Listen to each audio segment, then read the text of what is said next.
Trên kênh YouTube này thì bình luận viên Hải Thanh Story đã từng làm về top những tỉnh thành lớn nhất, top những tỉnh thành nhỏ nhất của Việt Nam sau sáp nhập và cả tỉnh lớn nhất nữa. Vậy còn tỉnh nhỏ nhất thì sao? Ngày hôm nay đó chính là video cho câu chuyện này, câu chuyện về tỉnh Hưng Yên. Sau đợt sắp xếp đơn vị hành chính, tỉnh Hưng Yên mới được hình thành dựa trên cơ sở sáp nhập hai tỉnh Hưng Yên và Thái Bình cũ. Hai tỉnh cũ đều là hai tỉnh nhỏ và tỉnh mới cũng là một tỉnh nhỏ. Với diện tích chỉ hơn 2.500 km², đây hiện tại đang là tỉnh có diện tích nhỏ nhất Việt Nam. Tuy nhiên điều thú vị là vùng đất nhỏ bé này lại có dân số lên đến khoảng 3,6 triệu người, thuộc nhóm đông dân nhất cả nước. Nếu mà đem so sánh với Lâm Đồng mới, địa phương có diện tích lớn nhất Việt Nam sau sáp nhập với hơn 24.000 km², thì diện tích của Hưng Yên chỉ bằng khoảng 1/10. Nói cách khác, trên bản đồ Việt Nam, cứ một tỉnh Lâm Đồng thì có thể chứa được khoảng gần 10 tỉnh Hưng Yên. Vậy trước sáp nhập thì như thế nào? Trước sáp nhập thì tỉnh Thái Bình có diện tích khoảng 1.584 km², dân số gần 1,9 triệu người. Đây là một trong những tỉnh thuần nông quá khứ nổi tiếng nhất vùng đồng bằng sông Hồng, được mệnh danh là quê lúa Thái Bình.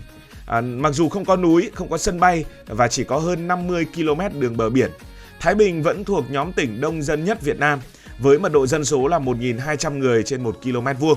Có thể nói là người Thái Bình thì cũng đi muôn phương, đi muôn nơi và đi đâu thì cũng gặp người Thái Bình hoặc là người gốc Thái Bình. Trong khi đó Hưng Yên có diện tích chỉ khoảng 930 km², thuộc nhóm những tỉnh nhỏ nhất của cả nước, thường được nhắc bên cạnh cùng với Bắc Ninh, nhưng dân số vẫn đạt khoảng 1,7 triệu người. Nhờ nằm sát thủ đô Hà Nội và nằm trên các trục giao thông huyết mạch của miền Bắc, Hưng Yên cũ phát triển mạnh công nghiệp và dịch vụ trong những năm gần đây.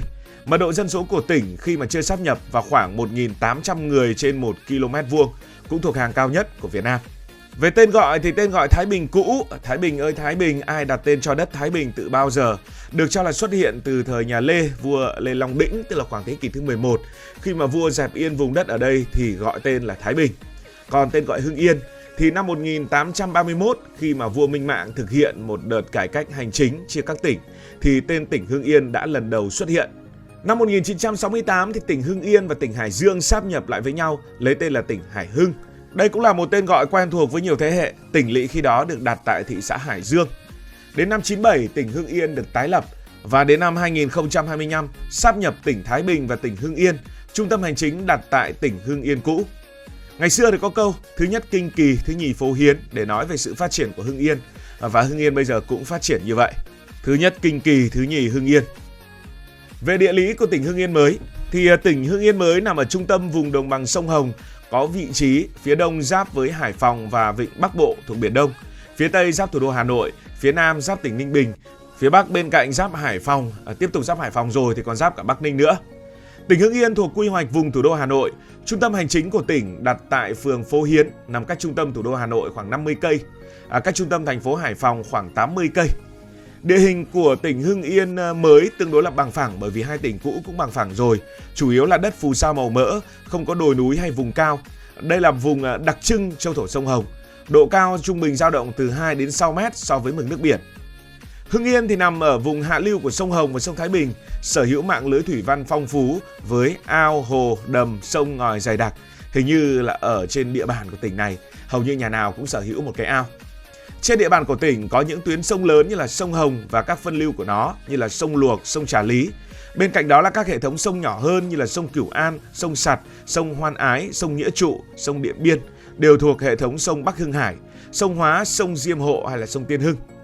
Sau khi hợp nhất với tỉnh Thái Bình, tỉnh Hưng Yên đã có đường bờ biển dài khoảng 52 km với nhiều cửa sông lớn đổ ra biển như cửa Thái Bình, cửa Diêm Hộ, cửa Ba Lạt. Đây đều là những vùng biển cũ của Thái Bình. Do đặc điểm gần biển, các cửa sông này chịu tác động rõ rệt của chế độ thủy triều. Vào mùa hè mực nước dâng nhanh, lưu lượng lớn và hàm lượng phù sa cao, tạo nên vùng cửa sông, vùng biển giàu phù sa, và tắm biển ở đây thì hơi đục. Nhưng mà từ đó thì cũng tạo ra nhiều vùng khá là thú vị, ví dụ như là biển Vô Cực chẳng hạn. Trong khi đó vào mùa đông, lượng nước giảm mạnh, lượng phù sa thấp khiến hiện tượng xâm nhập mặn có thể lấn sâu vào đất liền khoảng 15 đến 20 cây số. Vùng biển Hưng Yên mới nằm ở phía đông nam của đồng bằng sông Hồng thuộc Vịnh Bắc Bộ, trải dọc các huyện ven biển Thái Thụy và Tiền Hải thuộc Thái Bình cũ.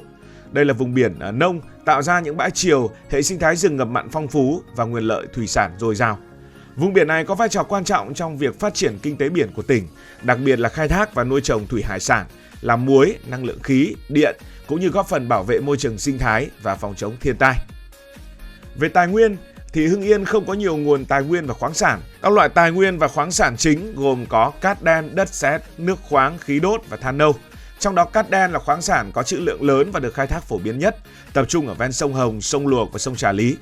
Ngoài ra tỉnh còn có mỏ than nâu ở huyện Khoái Châu, nguồn nước khoáng ở huyện Văn Lâm thuộc tỉnh Hưng Yên cũ, mỏ khí đốt tự nhiên và nước khoáng ở Tiền Hải thuộc Thái Bình cũ. Ngày xưa thì quảng cáo rất là nhiều, cũng có trữ lượng tương đối lớn và có thể khai thác lâu dài.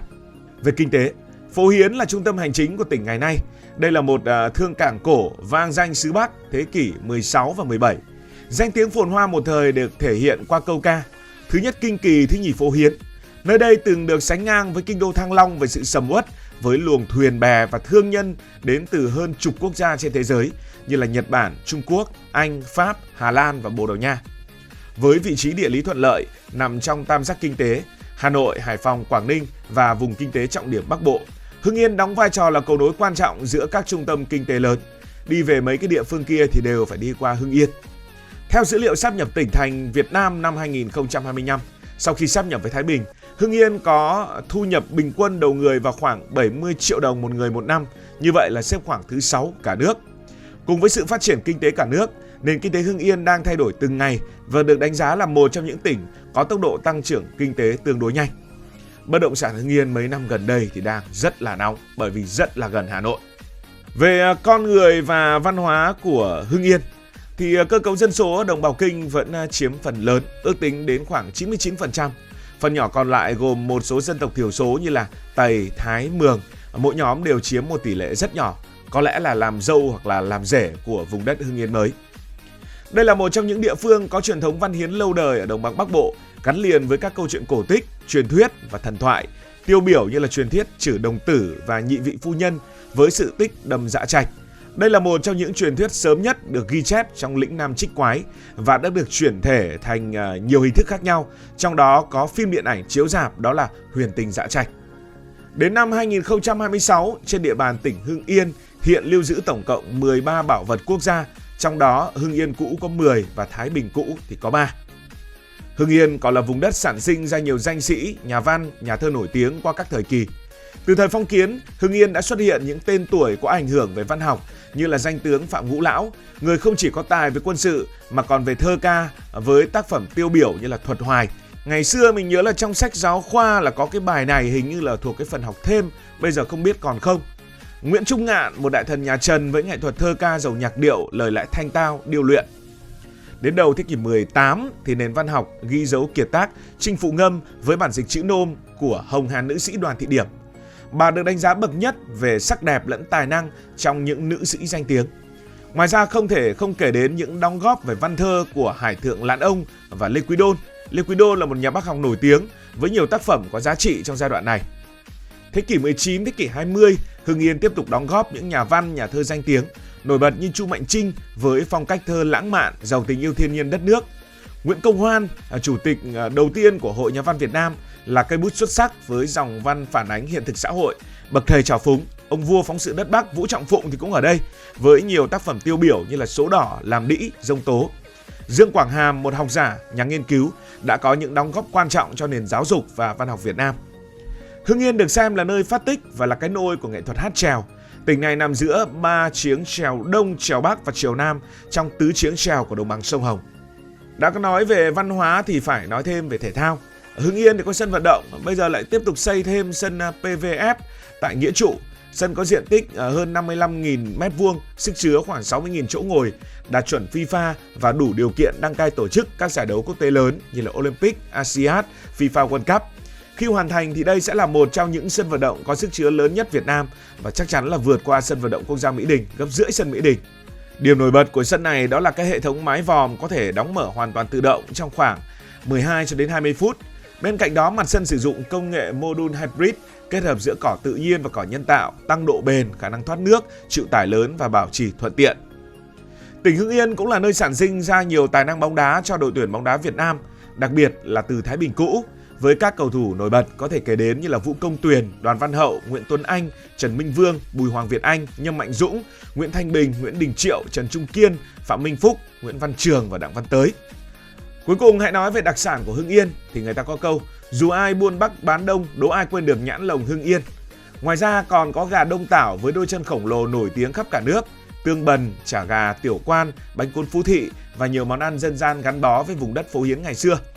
Trong khi đó, phần đất Thái Bình cũ mang đến cho Hưng Yên mới những đặc sản đậm chất vùng biển và vùng lúa như là bánh cáy, canh cá, gỏi, nộm cùng nhiều loại hải sản từ vùng biển Thái Bình như là ngao, tôm, cua, vân vân và vân vân. Bạn ấn tượng gì về tỉnh Hưng Yên mới? Hãy để lại ý kiến dưới phần bình luận.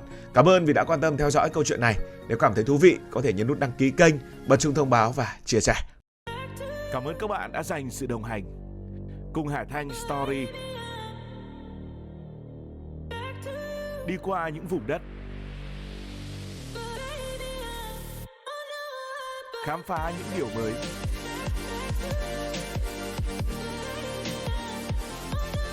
Đừng ngần ngại, hãy để lại những góp ý và xin được hẹn gặp lại.